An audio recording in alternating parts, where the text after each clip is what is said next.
Okay, so I probably should have planned this out. I'm just going to start speaking. So at university, so I'm currently studying psychology and social work. And at my university, they're very big on social justice. And as a part of social work, especially, they're very big on social justice.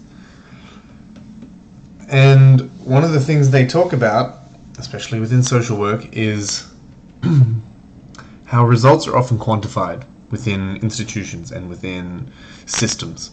So from a governmental policy point of view, they want to implement a system to help a certain amount of people, and they do that by having these systems so that everyone at every level needs to reach certain levels of quotas. So let's say with regards to mental health, there has to be for someone to be considered recovered, they need to reach a certain level, and then somebody needs to check them off, and then they're pushed out of the system, right? But that's not necessarily a real recovery, that's just checking the boxes, okay? So, and they talk about these kinds of things all the time. They elaborate on them, they meditate on them over and over again, and it's something that has a lot of pull with me. I mean, you'll probably see from all my videos that I'm very liberal, I'm very left-wing, I'm pro-social justice, pro-social programs and safety nets and all these kinds of things. And I kind of want to draw a comparison to a few things here.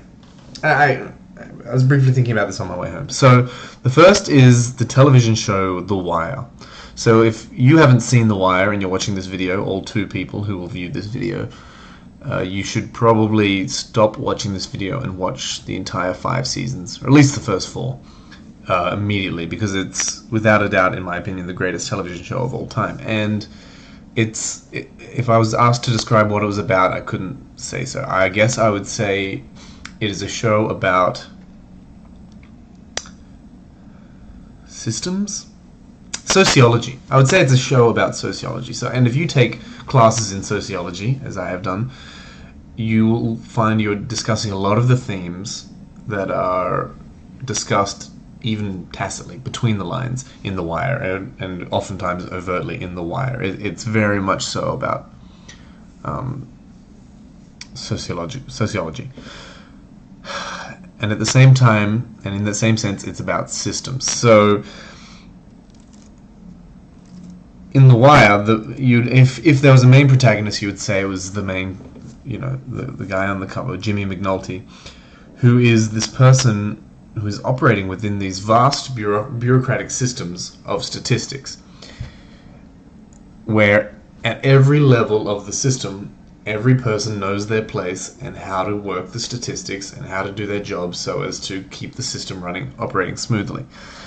But this isn't necessarily the best system to get actual results. It's just the best system to maintain the system, essentially. And Jimmy McNulty is a person, he's kind of a gadfly. He doesn't care about his career. He doesn't care about the system. So an inherent part of the system is that people care about their careers and career progression. So they don't rock the boat because they want that progression, right? He doesn't care about that. He wants results, and he will screw up his own career. He'll screw up other people's jobs and other people's days just so he can get the result he wants. He wants to finish the case properly. He wants to do a proper investigation. He doesn't want to move the crime onto the next department because he knows it won't get solved there. He wants to solve crimes. He wants to do his job. So here's an example of somebody who messes with the system, and because of that, it chews him up and it spits him out. The rest of the people in the system hate him for this. They might respect him on some level, but they hate him for this, and they want him out of their way. Most of the cast, most of the people in the show, though, everyone has these sorts of gravities, and they're all sort of orbiting around, and Jimmy McNulty, often his gravity affects other people's orbits, so they'll get taken in by it. And everyone wants to do a good job, but you see the constraints of the system over and over again. And so in this sense, I would define this as a sort of corruption, because people aren't able to best do their jobs and best do their duty because their duty is actually towards the system rather than what they thought they were signing up for or what they thought was the greater good.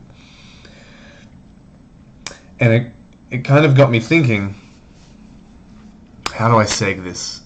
How do I seg this? How do I make this about Bernie Sanders? Because I'm going to. Okay, so Bernie Sanders is about, and even to an extent Donald Trump, but Bernie Sanders' message was that the system is corrupt.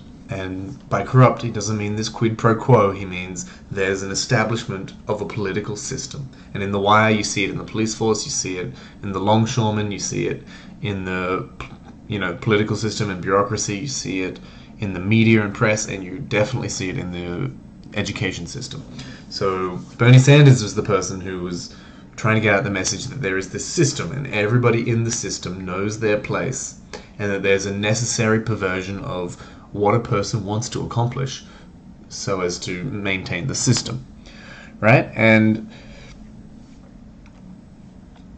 I guess what my ultimate point is to be is, if you make it to the top of this system, let's relate this back to Australia now.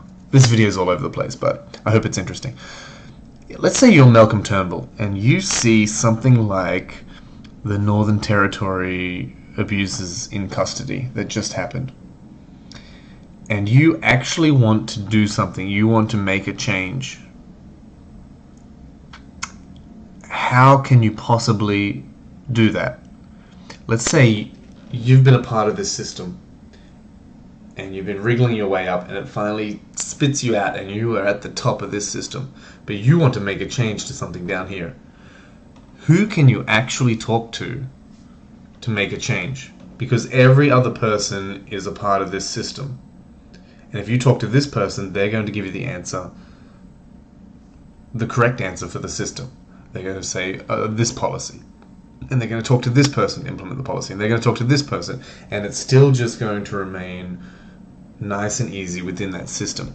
You need to find somebody who can work from without the system. Now, basically, the only people who can do that are those outside, or way at the bottom, right? And by the time the people at the bottom get it all the way up through to the top, how can that change still exist? Does this make sense? So, let's tie this back in to The Wire. Cedric Daniels is a character in The Wire. He's in charge of McNulty for a large part of it, and when somebody in The Wire is elected to the mayoral office who actually wants to make a change, the people who were within the system who were running for his, I can't even remember what the position was, chief of police or whatever it was, the highest level of command for the police, they were firmly within the system and they were incapable of making the changes that the mayor wanted. So he had to look for somebody further down. That person happened to be Cedric Daniels, who did, and I think this is largely because of his, that gravitational pull of McNulty, did want to work outside the system because he wanted to implement a real change. And you can see it in The Wire when Bunny tried to implement, let's go back, let's talk about The Wire a bit more. So Bunny was a area chief. I can't remember what the department names were in the Wire, and he worked outside the system. He refused to juke the stats because he wanted to make real change. And so what he did was he constructed this area where drugs were legalized within this huge city. People found out about it, and the shit hit the fan. He got in huge trouble, but then as they started talking more and more about it, they brought in people from outside the system. They started trying to think, how can we make this work, right? And they're honestly trying to make an earnest effort to make this work. And then word comes down from Washington, D.C., the federal governmental level. They find out about it and they say, this cannot happen. If you continue with this program, we're going to pull funding. Bang. Suddenly, these people who did want to make a change, they're pulled back, and they're a part of this larger system, and they need to conform. And so it's not even just one system, it's many different systems serving one great meta system. That's what I'm trying to get at. So if you're in charge of this meta system, how do you actually get things to change? So I think that is the point of what Bernie Sanders' message was, in that when he talks about political revolution, he's saying, okay, someone like Hillary Clinton, I have no doubt she's a good person and she has good policy ideas and all these kinds of things. But it's almost impossible for her to make that kind of change. And if you're that fundamental change, and if you're Malcolm Turnbull and you actually want, let's say, not even wanting to make change, it's not even that. Let's say you're Malcolm Turnbull and you say, what went wrong? All of these people are within this system. How can you actually find out what goes wrong, let alone actually want to change it? And I guess that's kind of the point of the Royal Commission, is that you hire these independent people to work from without to say, okay, we recommend these changes to the system. But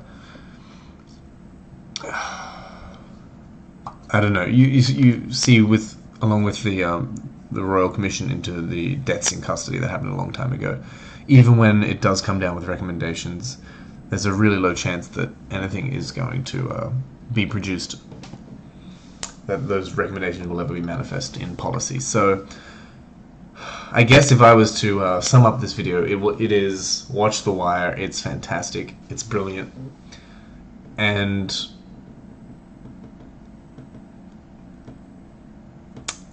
I guess we all just need to be aware of systems and how we can work within them and without them to greater change things for us personally, to empower us and society as a whole. And I think shutting down someone such as a Bernie Sanders and saying they're unrealistic, they don't want to work within the systems, they're an outsider, etc., etc. I mean, it's really just groupthink, and it's really closing off other potentially more creative avenues.